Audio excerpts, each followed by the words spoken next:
Cover అవుతుందా? కింద పెట్టేసి ఫోటో పెట్టండి.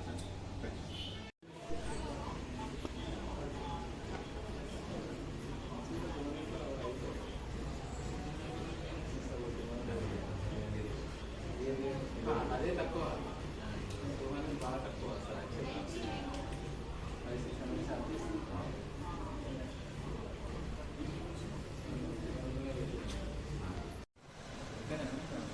ఓన్లీ చార్టేనా?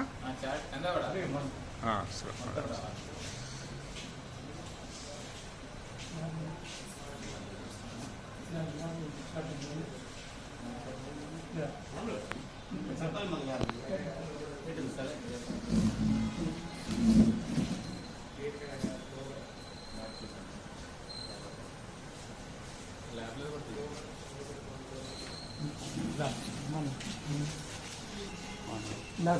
స్టాప్ చేయరా?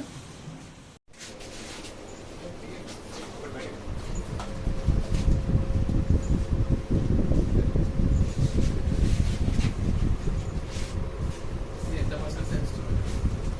97 సార్. స్పెసిఫిసిటీ 98 వరకు ఉంటుంది.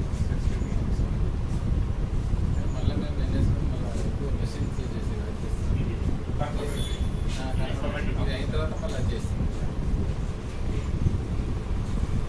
Korutla medical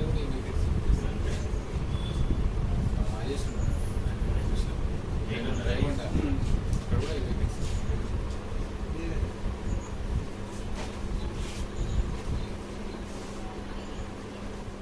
okay. ఈరోజు ప్రైవేట్ హాస్పిటల్ ఇన్స్పెక్షన్లో భాగంగా 6 హాస్పిటల్ విజిట్ చేయడం జరిగింది. ఈ ప్రైవేట్ హాస్పిటల్ విజిట్ చేయడానికి ముఖ్య ఉద్దేశం ఏంటంటే, ఈ హాస్పిటల్స్ అన్నీ కూడా డిస్ట్రిక్ట్ రిజిస్ట్రేషన్ అథారిటీ కింద రిజిస్టర్ చేయబడతాయి. అయితే హాస్పిటల్స్ అయి ఉండొచ్చు, లేకపోతే సింగిల్ క్లినిక్స్, పాలిక్లినిక్స్, తర్వాత ఆయుష్ సంబంధించినవి అన్నీ కూడా హాస్పిటల్స్ కింద రిజిస్టర్ చేయబడతాయి. ఒకసారి పర్మిషన్ ఇచ్చిన తర్వాత గైడ్లైన్స్ ప్రకారం ఉన్నాయో లేదో చూసి పర్మిషన్ ఇవ్వడం జరుగుతుంది. ఇచ్చిన తర్వాత వాళ్ళు ఏమైనా క్లినికల్ ఎస్టాబ్లిష్మెంట్ ప్రకారము రేట్స్ ఓపీ కావచ్చు, ఐపీ కావచ్చు, సర్జికల్ కావచ్చు, నాన్ సర్జికల్ ప్రొసీజర్స్ ఏమైనా ఉంటాయి, వాటికి ఏమైనా ఛార్జెస్ ఎట్లా చేస్తూ ఉన్నారు. ఆ ఛార్జెస్ గురించి ప్రజలకు తెలుసా లేదా, వాళ్ళకి చెప్పి చేస్తున్నారా లేదా, ఇంత ఛార్జ్ అని చెప్పాల్సిన బాధ్యత అనేది హాస్పిటల్స్ మీద ఉంది. సో ఆ రేట్ ఇందులో మెయిన్ ఏంటంటే, మనం ఎట్లా ఇన్సూర్ చేస్తాం మా సైడ్ నుంచి అంటే, ఆ ఛార్జెస్ అనేది డిస్ప్లే చేస్తున్నారా లేదా, ఓపీ కానీ ఐపీ కానీ వాళ్ళు చేసే యాక్టివిటీస్ కానీ, సపోజ్ ఆక్సిజన్ పెట్టినా, నెబులైజర్ పెట్టినా, ఏమైనా మైనర్ ప్రొసీజర్స్ కానీ, సర్జరీస్ కానీ, తర్వాత ఏమైనా లేజర్స్ అట్లాంటివి ఏమైనా యూజ్ చేసినా, తర్వాత వేరే ఏ ప్రొసీజర్ అయినా మెడికల్ సర్జికల్ సంబంధించిన ప్రతి ఒక్క యాక్టివిటీ, బెడ్ ఛార్జెస్ కానీ, ఐసీయూ ఛార్జెస్ కానీ, నర్సింగ్ ఛార్జెస్, ఇవన్నీ కూడా సపోజ్ ఏమైనా వెంటిలేటర్ పెడితే ఎంత ఛార్జ్, ఇవన్నీ కూడా మనం డిస్ప్లే చేయాల్సిన అవసరం ఉంది క్లినికల్ ఎస్టాబ్లిష్మెంట్ ప్రకారం. సో అందులో భాగంగా మా ప్రోగ్రామ్ ఆఫీస్ అందరూ, డిఎంహెచ్ఓ గారు అందరూ కూడా మన కలెక్టర్ గారి ఇన్స్ట్రక్షన్స్ ప్రకారం ఇవన్నీ విజిట్ చేస్తూ ఉన్నాం. రోజు హాస్పిటల్స్ ఒక్కొక్క ప్రోగ్రామ్ ఆఫీసర్ వైజ్ డిస్ట్రిబ్యూట్ చేయడం జరిగిన హాస్పిటల్స్ ఇవన్నీ విజిట్ చేస్తాం. వెళ్ళిన తర్వాత ఓపీ సర్వీసెస్ ఎట్లా అందుతున్నాయి, ఛార్జెస్ డిస్ప్లే చేసినా లేదా, ల్యాబ్లో రేట్స్ ఎంత డిస్ప్లే చేశారా లేదా, తర్వాత ఐపీ సంబంధించిన ఛార్జ్ డిస్ప్లే చేశారు లేదా, సర్జికల్ ప్రొసీజర్స్ డిస్ప్లే చేశారు లేదా. సో ఇవన్నీ కూడా వాళ్ళని మేము వెరిఫై చేస్తున్నాం. ఎక్కడెక్కడైతే వాళ్ళు కొంచెం నాన్ కాంప్లైంట్ ఉన్నారో అట్లాంటి వాళ్ళకి చెప్తాము.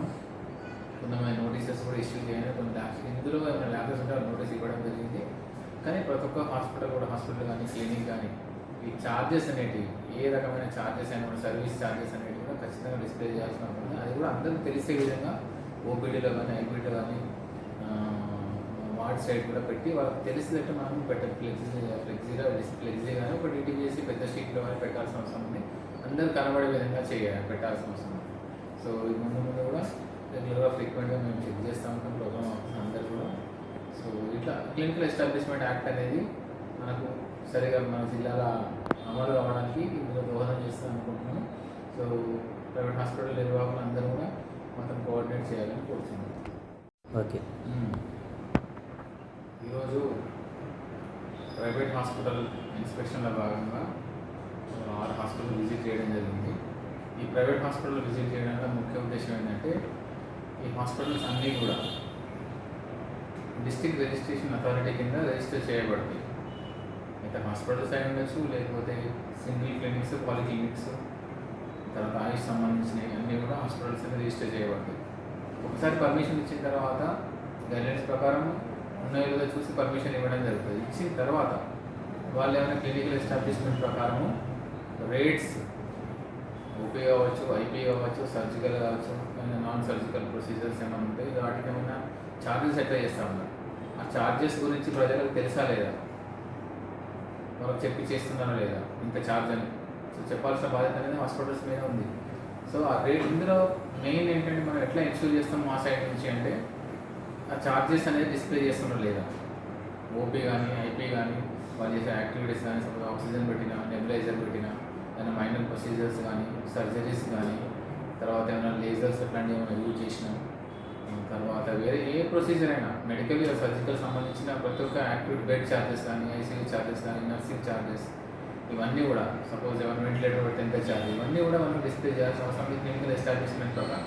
సో అందులో భాగంగా మా ప్రోగ్రామ్ ఆఫీస్ అందరూ డిఎంహెచ్ఓ గారు అందరూ కూడా మన కలెక్టర్ గారి ఇన్స్ట్రక్షన్స్ ప్రకారం ఇవన్నీ విజిట్ చేస్తూ ఉన్నాం. రోజు హాస్పిటల్స్ ఒక్కొక్క ప్రోగ్రామ్ ఆఫీసర్ వైజ్ డిస్ట్రిబ్యూట్ చేయడం జరిగిన హాస్పిటల్స్ అన్నీ విజిట్ చేస్తాం. వెళ్ళిన తర్వాత ఓపీ సర్వీసెస్ ఎట్లా అందుతున్నాయి, ఛార్జెస్ డిస్ప్లే చేసినా లేదా, ల్యాబ్లో రేట్స్ ఎంత డిస్ప్లే చేశారా లేదా, తర్వాత ఐపీ సంబంధించిన ఛార్జ్ డిస్ప్లే చేశారు లేదా, సర్జికల్ ప్రొసీజర్స్ డిస్ప్లే చేశారు లేదా.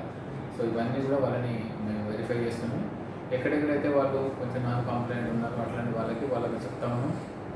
కొంతమంది నోటీసెస్ కూడా ఇష్యూ చేయాలి. కొన్ని ల్యాబ్స్ ఇందులో ఏమైనా ల్యాబ్స్ ఉంటే నోటీస్ ఇవ్వడం జరిగింది.